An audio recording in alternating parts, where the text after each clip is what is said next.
Hey guys, welcome to the second part of my video on our lesson on surface area and volume. And this is where we're going to get into these three-dimensional figures and how to calculate surface area and volume. First of all, I promised we would define these. Surface area is a two-dimensional measurement of the surface of a solid figure. So what you want to think about here is like, if this was my room and I wanted to paint the walls, what property would I need to know? You'd be looking for the surface area, or if you wanted to cover the walls with wallpaper, how much area of paper would you need? And volume is the measure of the amount of space enclosed by a solid figure. So think of it like if I wanted to fill my room up with water, how much water would it take to fill that space? That's our volume. So we've got some formulas here for prisms, regular pyramids, cylinders, cones, and spheres. And we've got formulas for total surface area. T stands for total surface area. So we've got a formula for total surface area for each of these figures.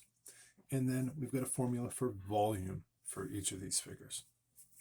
And in a separate video, I'm going to post some proofs for all of these formulas so you can see where they come from. Some of you like to just give me the numbers in the formula. I like to plug it in and go with it. Maybe you like to memorize the formulas. Personally, I understand the formulas better and I remember them better if I know where they came from, if I've seen them proven. So I'll have a separate video for the proofs of these. In the meantime, let's go ahead and just make sure we know these formulas and where they come from. The total surface area for a prism is going to equal the perimeter of the base times the height plus 2 times the base area. What does that mean? Our perimeter is the distance around the base. And if I multiply that by the height, then what I've come up with is the surface area of all the walls around the outside. And then when I add in 2 times the base area, I've added in the bottom area and the top area. And that's how we get that total surface area. Our volume for a prism is simply multiply the base area, find the area of the base, and multiply it by the height. That turns your two-dimensional area into a three-dimensional volume. Now, when we get into our regular pyramid, cylinder, cone, and sphere, these are the ones that may not be as intuitive as the prism, and these are ones you might want to see a proof for. But I'll just explain what these formulas are. Total surface area for a regular pyramid equals 1/2 of the perimeter of the base times the slant height. This L is our slant height. And basically, that's the distance you would travel if you sat on the top of the pyramid and you slid down the middle of one face. Okay, that's our slant height. Not to be confused with our height, which we'll see in some of our other figures. Height would be the distance from the top down perpendicular to the center of the base.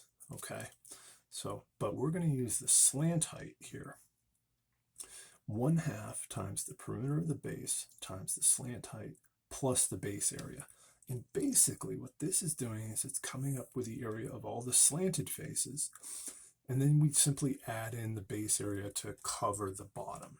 Okay, and like I said, I'll post the proof for this, but basically this is coming up with all the slanted areas.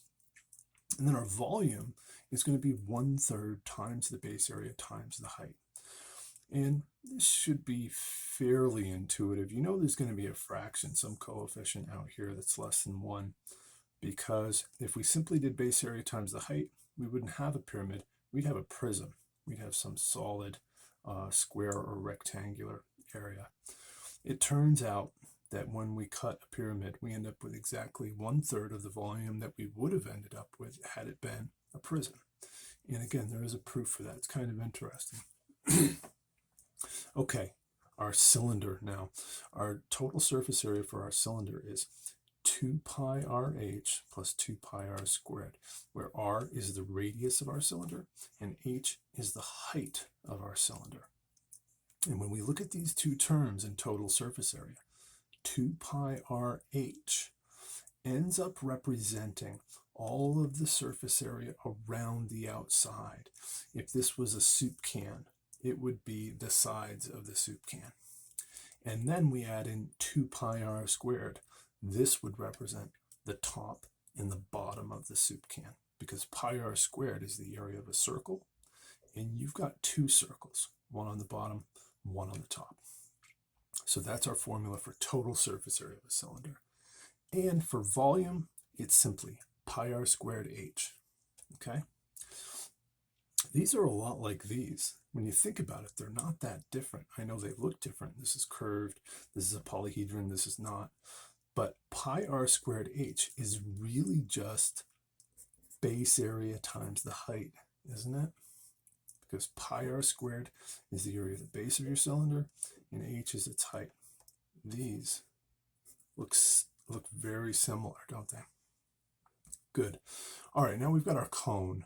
Surface area of a cone is pi rl plus pi r squared, where r is the radius of our cone, and l is that slant height. Again, it's the height measured along the edge of the cone from the vertex to the outside rim, not the height from the vertex up to the center of the base, okay?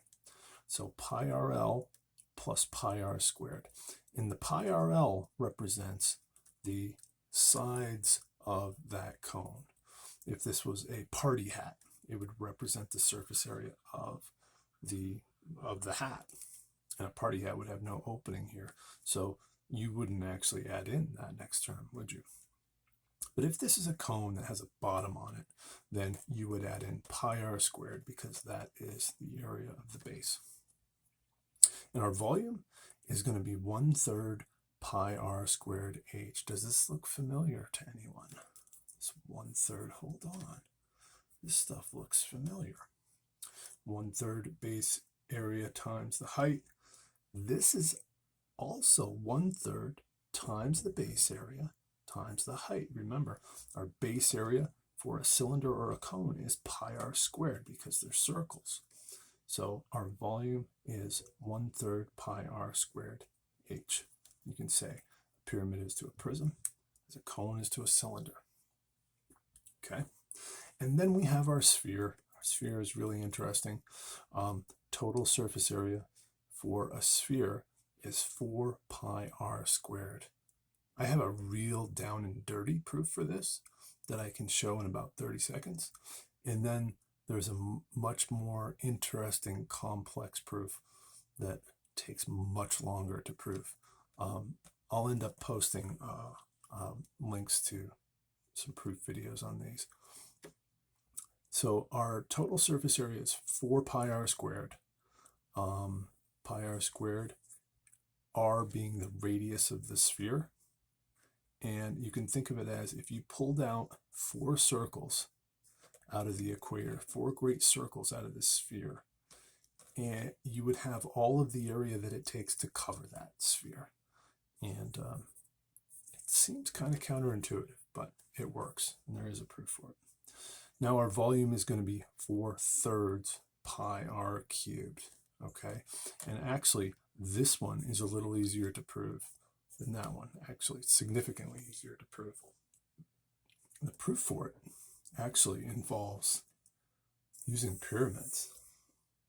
And if any of you want to try a proof of this, I'd be curious to see what you come up with. I'm giving you this a little hint.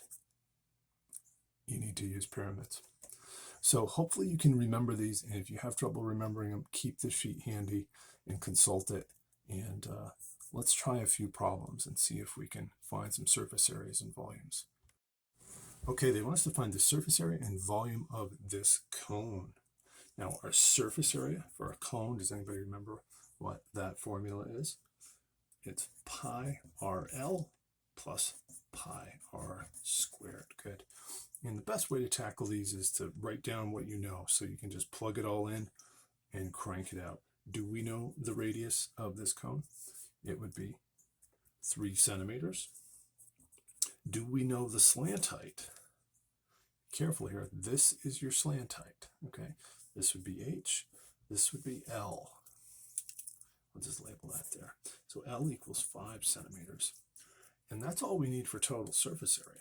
So we can go ahead and plug that right in. Remember, pi is dessert, leave it for last. So we get pi times 3 times 5 plus pi times 3 squared, okay? And we're going to get 3.5 pi plus 3 squared is 9 pi, and that's going to equal 12.5 pi. What are my units? Centimeters, and remember, we're dealing with area, so our units are going to be centimeters squared. Okay, good. Now, I know what you're thinking. What is that? I can't order wallpaper in 12.5 pi centimeters squared. They'll look at me funny. So I'm going to go ahead and say 12.5 times pi. And if you want an inexact answer, an approximation, you can say your total surface area is approximately 39.3 centimeters squared. Good. Now, could we find the volume of this cone? What's our formula for the volume of a cone? Remember, it's kind of like the pyramid. It's that 1/3 base area times the height. 1/3 times base area times height. And for a cone, our base area is what? Pi r squared, because it's a circle. So pi r squared times h. So we know r, right? R is 3 centimeters. And what is our height? Our height here is from the vertex down to the center of the circle, perpendicular to the base, okay? And that height is 4 centimeters. Let's go ahead and plug in what we know. I'm going to get our volume is 1/3 times pi times 3 squared times 4. Okay, if that pi is dessert, leave it for last. I get 1/3. 3 squared is 9. So, and 9 times 1/3, or 9 over 3, is 3. Times 4 is 12. I'm going to get 12 pi. What are my units going to be? If our linear units are centimeters, my volume units are going to be centimeters cubed. Good. And if I order some water to fill that cone, no one's going to know what I'm talking about if I order it in terms of pi. So I will come up with an approximation. 12 times pi is 12 pi. Hey, look at that. Very clever.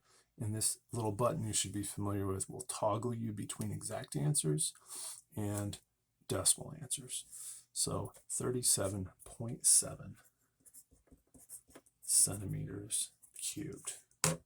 Good. All right, can we find the surface area and volume of this triangular prism? Okay, our formula for a total surface area for a prism, remember, is the perimeter of the base times the height. That'll give us the sides all the way around, plus 2 times the base area, right? Because we've got 2 bases. Okay, so do we know perimeter and height and our base area? I think we know our base area. Our base is a right triangle, and if we said this is base times height, I could say this is lowercase b, and this is, I got to be careful, this is the height of my triangle. So I'm going to say h sub t, because this over here is the height of my prism. Okay, so sometimes we're using similar terms. There's a height of my triangle, and there's a height of my prism. I'm going to keep those separate. I know the area of my base is 1/2 times base times height, 6 times 8. It's going to be 1/2 times 6 times 8. 6 times 8 is 48. Half of that would be 24 feet squared. So our base area is 24 feet squared. That's good. Now I'm just going to keep chipping away at these unknowns here. What about h? H here is the height of our prism, and that we said was 12 feet. Good. And what is the perimeter of my base? I got to add up all the sides in my base, but I only know 2 of them. Oh no. How am I going to figure out that 3rd side? If only there was something we knew about right triangles. Does a squared plus b squared equal c squared? So could I say that 6 squared plus 8 squared equals c squared. And some of you may recognize this as a Pythagorean triple. If you do any construction and you build stairs, or you build roofs and you deal with rafters, you probably know that 6, 8, 10 is a Pythagorean triple. But if you weren't sure, 6 squared is 36 plus 8 squared is 64 equals c squared, and 36 plus 64 is 100. So the square root of c squared is c, and we get 10 equals c. So I can get my perimeter now. It's going to be 6 plus 8 plus 10. My perimeter is 24 feet. All right, we have everything we need to plug in to get our total surface area now. I know the perimeter of my base, 24 feet, times the height of my prism is 12. So the perimeter here times the height gives me all of this area around the outside of the prism. Plus I'm going to add in 2 times my base area to get the area of the bottom and the top. Or if you're looking at it this way, you might think of this as the front and the back, but they're still the bases because they are the congruent parallel faces of the prism. All right, let's crank this out. 24 times 12 is 288. You might say that's too gross. Plus 2 times 24 is 48. And 288 plus 48 gives us 336. What are my units going to be? I'm dealing with surface area. So my lineal unit is feet. My area unit is going to be feet squared. Good. All right, now volume here. Volume is probably a little bit easier than the total surface area on this one. Volume equals base area times height, right? And after all this hard work, we know base area and height. We know our base area was 24 feet squared. And we know the height of our prism was 12 feet, we said, right? So our volume is going to be 24 times 12. It's going to be 288. That's too gross. Feet squared or cubed? It's volume, so we're dealing with cubic units. Good. All right, one last problem here, and this is a good example of how in geometry sometimes we're given a problem where we should make a sketch, okay? Jenny has some boxes for shipping merchandise. Each box is in the shape of a rectangular prism with a length of 18 inches, a width of 14 inches, and a height of 10 inches. Find the surface area of the box. Okay, so I'm inclined to draw this. Okay, I'm just going to draw a base, and I'm going to make some sides here. Just have these come up, and then I'm going to draw a top on that. Those will come together there. And your sketches do not have to be pretty or artistic at all, as you can see, right? So our prism has a length of 18 inches, and here 14 inches, and our height is 10 inches. Okay, so those are the dimensions of our rectangular prism, of our box, and they want us to find the surface area of the box. So that is our total surface area equals the perimeter of the base times the height of the prism plus 2 times the base area. Okay, what is our perimeter of our base? That's going to be 2 times the length plus the width, right? And we could say this is our length, and this is our width. Okay, so our perimeter is going to be 2 times 18 plus 14. Okay, and 18 plus 14 is 32 times 2 is going to be 64. Okay, and we'll deal with our units at the end. These are inches. Okay, and our height is 10, right? Height of our prism is 10 inches. And then our base area is going to be length times width. So base area equals 18 times 14, which is going to be we get 252 square inches. Okay, we're going to add all these up. These are all square inches. Our perimeter times our height plus 2 times our base area. And we're going to end up with 600, this will be 640, of course, plus 2 times our base area is going to be 504. So when we add these together, we're going to get 1,144. And what are our units going to be? We're talking surface area. Our lineal units are inches, so our area units are going to be inches squared. Good. And lastly, they want us to now find the volume of the box. Okay, so once you've done all that hard work on the surface area, the volume should fall right into place, because the volume is the base area times the height. So base area times height, that's going to be 252 square inches times 10 inches is our height. So our volume is going to be 2,520. Our units here would be inches cubed. Okay. All right, guys, I hope you found that helpful. Thanks for watching that lesson, and I'm looking forward to doing some challenging and interesting and fun surface area and volume problems with you.